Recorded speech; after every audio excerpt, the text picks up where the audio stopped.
So in the last video, Sal and I were talking about the Civil War Battle of Antietam.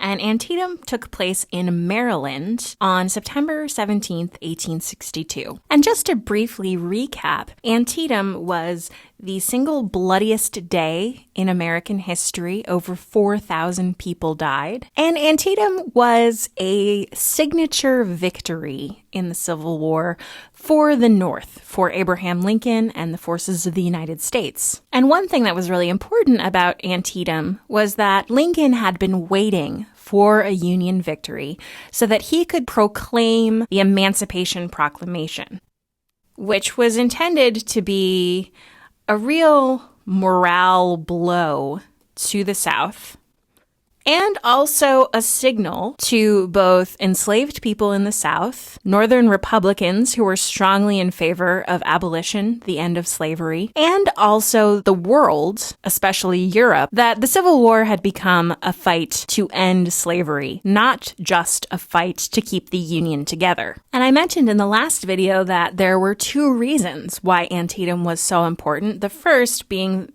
that it led to the Emancipation Proclamation. The second reason was slightly related to that.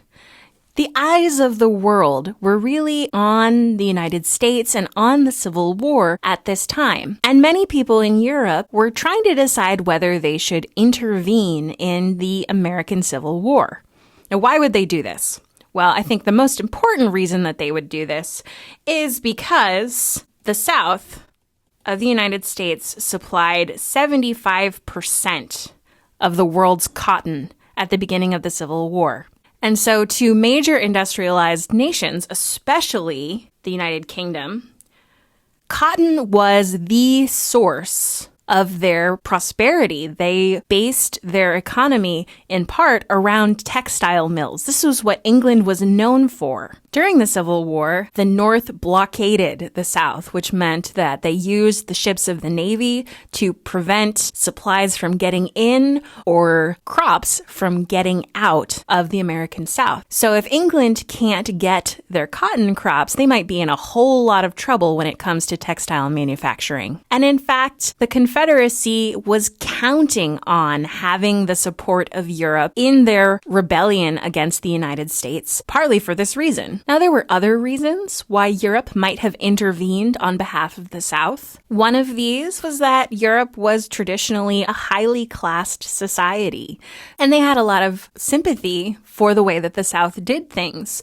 with a wealthy planter class similar to the monarchy or the gentry in Europe, which was in control of poorer whites and enslaved people of African descent. Another reason was that it was to the advantage of Europe not to have such a strong nation as the United States operating in the Americas. Remember that this is the era of imperialism, the very beginning of imperialism, as countries like the United Kingdom and France, Germany, and others in Europe begin to look for colonies abroad. And the United States had in 1820 proclaimed the Monroe Doctrine, which said, Europe, keep out of the Americas.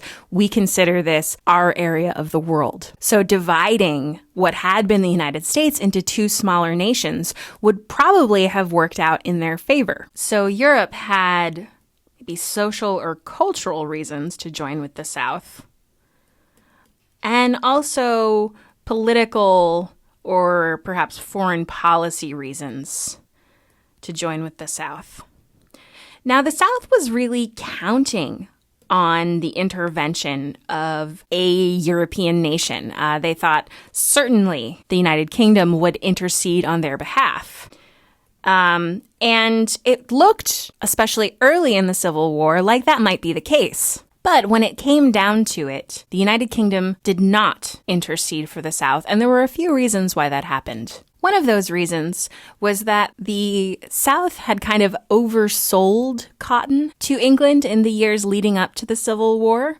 So there was actually a considerable supply on hand, which English merchants had built up before the Civil War, kind of seeing this coming. So the loss of new Southern cotton really didn't turn out to be as big of a problem as many had imagined. And related to that, as the Civil War began to ramp up, both Egypt and India, which were also cotton producers, began to increase their production, understanding that there would be more of a demand coming from England that couldn't be supplied from the American South. So it's interesting to note that it's partly in response to the American Civil War and the northern blockade of southern ships that Egypt and India become the world suppliers of cotton that they will be for the rest of the 19th century. The other reason that England doesn't aid the South is more of a cultural reason, which I think is very interesting, which is that the novel Uncle Tom's Cabin, which we'll talk about more in other videos, was read really widely in England. It was a very popular novel there. The stage shows of Uncle Tom's Cabin were quite common. And this novel, which in the United States had helped to propel the Civil War by showing Northerners how barbaric an institution slavery was, also came over to England. And because the Battle of Antietam allowed Lincoln to make the Emancipation Proclamation to the citizens of England, this meant now that the North was an army of liberation, that they had the choice of siding with either Southern slaveholders who had been demonized in Uncle Tom's Cabin, or with Northerners who were fighting against those slaveholders. So because of the Emancipation Proclamation, and because of these other side issues about the supply of cotton, Antietam really marks the moment when it becomes clear that there is not going to be any European help for the South.